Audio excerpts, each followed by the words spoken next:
Video Sports, only on Fox 47 News at 10. The Michigan Wolverines look to ride the momentum off their blowout victory over Nebraska earlier in the week. Tough matchup for the Maize and Blue today, though, as they took to the road to take on the 17th-ranked Maryland Terrapins. Let's head out to Maryland now. Michigan and Maryland involved in a pretty good one here in D.C. Xavier Simpson, the three-pointer there, no good, but John Teske there for the tough tip-in.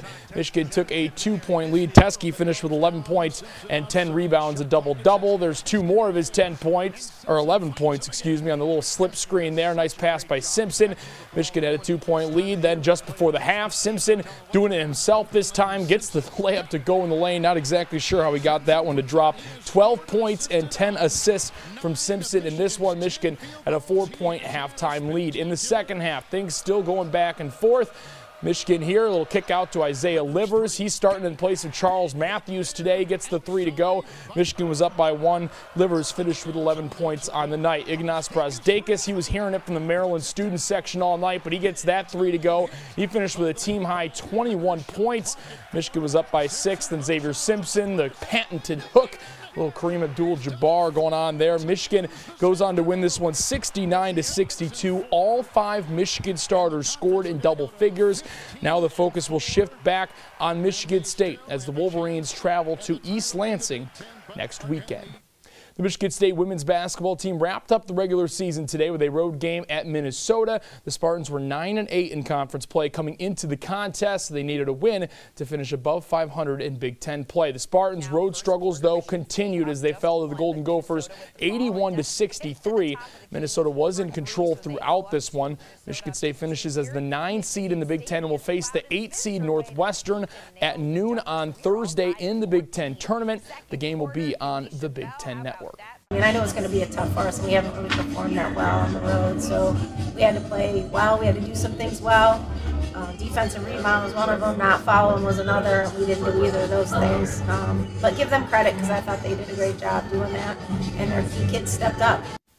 The Michigan State men's basketball team has just 4 conference losses so far this season, and with yesterday's loss to Indiana, half of them came at the hands of the Hoosiers. Michigan State once led by 12 over the Hoosiers, but the lead was washed away late in the second half as Indiana swept the season series. Michigan State's loss put Purdue firmly in the driver's seat for the regular season Big Ten title. The Spartans and Wolverines both currently trailing Purdue as of now. The Spartans believe they will bounce back, though, from the disappointing loss. It's just little things that win you games, little things that lose you games. And, we've been doing a good job of that all year. We usually come up with games like this and down the stretch. So, we got to get back to the drawing board, get our guys healthy, just things like that. So we're still in this fight, still got a chance to do some things special. Yeah, we're going to be fine. We got enough guys that are upperclassmen to keep us moving past this. And, we still got goals in mind, so. This is refreshing. Little Caesars Arena was alive and rocking tonight as the Pistons hosted the Toronto Raptors. Second night of a back-to-back for Detroit. You wouldn't know that, though, based on the energy in the building. Pistons head coach Dwayne Casey coaching against his former team early on. Blake Griffin knocks down the 3 here. He finished with 27 points and 7 rebounds. This one was close throughout. Late in the fourth, Pistons up by 2. Shot here for Toronto's off the mark, but OG Anunoby's there for the tip-in to tie the game. This one would head to overtime. In overtime, Toronto had a 5-point lead before Detroit would finish the game on a 10-0 run, including this corner 3 from Reggie Jackson. The Pistons win an absolute thriller in overtime, 112-107. And in the MLB, some spring training action today. Detroit had a split squad, so 2 games. The Tigers lost both of those, one at New York 7-1 and one at Baltimore. Final there was 7-5. The NFL Combine in Indianapolis has been good to the defensive players coming out of Michigan and Michigan State. Michigan State's Kari Willis led all defensive backs in the bench press reps with 22.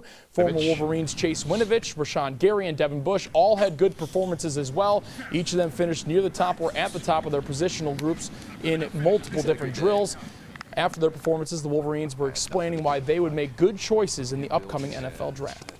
Ultimately, it's about yourself. I came here to the Combine to win, and really it's not about beating other people.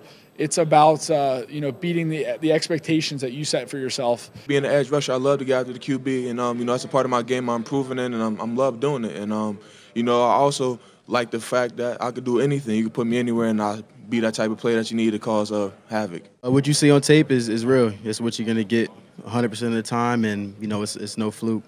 I'm a tough player. I play hard, and my film speaks for itself. And Michigan State running back L.J. Scott had a pretty good performance a couple days ago as well, running back.